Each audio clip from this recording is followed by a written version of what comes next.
Bill first met Barbara in 1954, and he's followed Barbara for, well, that's 40 years, and it's longer than, say, a lot of the people that are here.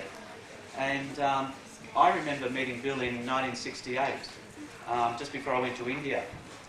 And at that stage, Bill was a lot younger than what he was now, and so was I, actually. But when I first met Bill, it was a strange mixture of people. I was a young guy looking sort of for, I don't know what I was looking for at that stage. I was only about 18. And I saw Bill as this businessman who was sort of, at that stage he was an industrial psychologist. He was quite well looked upon in his profession in Sydney. And I sort of I saw this businessman and I thought, well, how can this guy be into spirituality and all that? And after I got to know Bill over the years... I think so. Sorry? You still think it? Yeah. No, after I got to know Bill, I sort of realised that he had sort of that business side, but he also had that spiritual side that he sort of that I still respect, and I sort of you know, he sort of organised his life so that his work was here and Avatars Abode was here as well. So you know, I sort of think that I look upon Bill as the Barber connection, Barber Monthly, along with Francis Brabazon, and anyway, I look up and respect Bill, and I'd just like to introduce him this afternoon.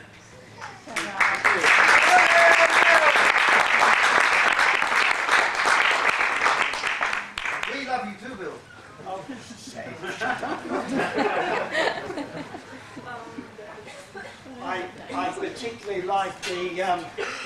I particularly like a line of poetry of vows that was mentioned to me by somebody, where he says in one of the poems that he wishes all his enemies God realisation so they leave him alone. No, I don't need to. I don't mind. All right, thanks.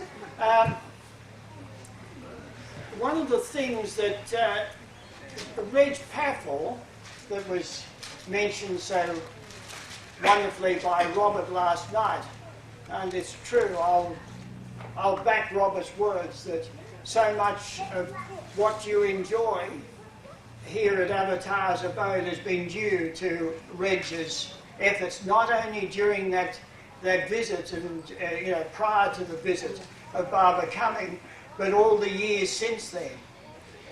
For example, you probably don't realise the meticulous work that Reg went to preserve Barbara House. You know that Barbara House has staunching steel, and rust can easily form in all the little cracks and crevices of that work, of the steel work. Reg went round with a wire brush and took out all the rust and put rust preservative paint in it. I mean, the words, I cannot express the gratitude that I feel towards Reg for what he has done, not only at Mayor House in Sydney, the house that Barbara stayed in Sydney, but also here. So much of what I enjoy myself has been due to him. Anyway.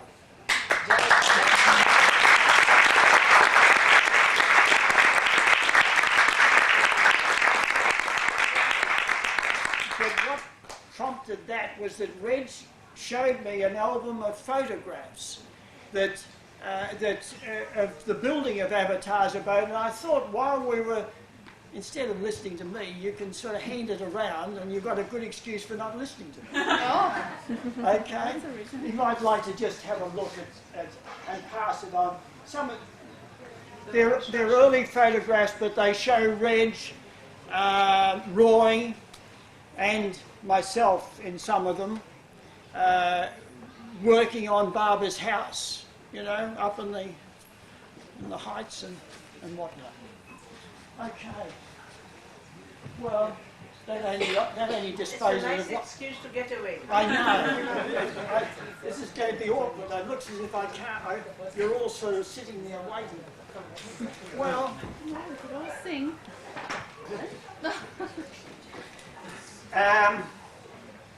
When I was told that they would like I don't know who they were, but somebody wanted me to give a talk. I thought, a talk? It sounds sort of so formal and dry, and one wonders, well, what am I going to talk about? And then I happened to come across a little talk given by Mayawan Jesawala. And I thought, this is ideal. I'll give the same talk. I don't know, those of you, maybe not all of you know Mayawan Jesawala. Mayawan is the commander-in-chief of all the Mayawans. He was the first one named Mayawan, which of course is Baba's name, the full name. Instead of Merwin, it's Mayawan. Same thing. And he is the brother of Erich Jesawala. And whereas Erich was Baba's spokesman and talked so beautifully of what he had picked up from Baba and particularly of his understanding of what Baba's message to us. Mayawan has that same understanding, that same love for Baba, but he is silent. But it's interesting, those of you who know him will support me in saying that you can sit with Mayawan in silence and be very happy. You can sit with Mayawan and talk to him and be very happy, and he's silent. And if he happens to say something, you are even happier because what he says is very much to the point. He sort of seems to be able to just put his finger precisely on that which will comfort the heart and uplift the heart and send one onward on the task of loving and serving Baba. Okay, so Erich said, well, see, Erich first of all says to Mayawan, give a talk. And Mayawan says, I request Brother Erich to give his experiences.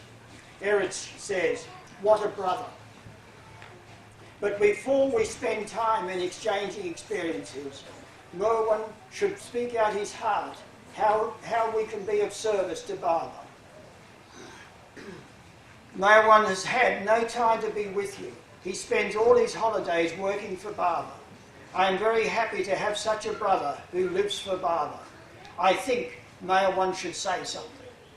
Then amidst much laughter, I'm sorry, I should explain that this talk was given in 69 when we all came and honoured Baba's invitation to us to be with him. Even though he dropped the body, there were many from America, Europe and Australia who honoured that invitation and went. And during one of those times, this was what Mayawan gave this talk. All right? Beloved Baba and my dear brothers and sisters in Baba, I have been called upon, or rather forced, to address a few words to you. Before I proceed any further, allow me to state that the art of speech making is very foreign to my constitution.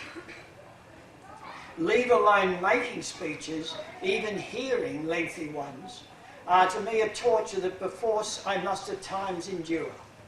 As such, I have never indulged in this cruel art of inflicting the pain of making people listen to words which are nothing but the expression of ignorance. But it's true. It's true. It's very good. Well, however so much I dislike it, I will not disappoint you, who have come prepared specially to take some punishment, though I assure you it will be an amateur performance. I am a man of few words, and what I believe in is action. Action involves effort. One has to make an effort to breathe, an effort to eat, an effort to drink, an effort to provide the means of food and drink, and in these days of tension, an effort even to go to sleep. However, I feel all these efforts would not be worth their while if one fails to make the effort of efforts. the supreme effort of making beloved Barbara our constant companion in our day-to-day effort of living, and providing the means of livelihood. What would otherwise be a humdrum and almost animal existence would at once be transformed into a life full of meaning and joy. The drudgery which one dreads and to which there is no end in our life on earth can become the very means to hold on to the Dharma of the beloved. That simply means hanging on, like a child hangs on to his mother or her mother, whom we strive to make our constant companion. For drudgery offers us the time and scope to indulge in the luxury of the beloved's mental companionship. This constant effort wears off our ego, and as a consequence, humility and love find scope for expression. If we give free expression to this newfound humility and love, we begin to live the very message of our beloved Avatar. Our very life then can create a tremendous impact on the lives of others. May beloved Baba, the Compassionate One, bless us in our efforts in this direction to thus spread his message of love and truthful living, and help us to dispense with the boredom of words spoken to and thrust upon tired and unwilling ears in this age of noise. The Silent One gives his love to humanity in silence, and it behooves us who love him to spare no effort in moulding our lives so that we may be capable of absorbing this love and reflecting it in our own lives. If, however, words must be made use of, then let us make use of them to recount to others our association with the Beloved and various interesting incidents connected with Baba, so that we keep company with beloved Baba even in our words. For to a lover, the greatest joy is to be ever in the Beloved's presence. And as Hafiz says, the best way to be in the constant company of the Beloved is never to absent oneself from him in thought, word and deed. So now I will request our dear brother Berich to recount to us a few incidents. Jai Baba.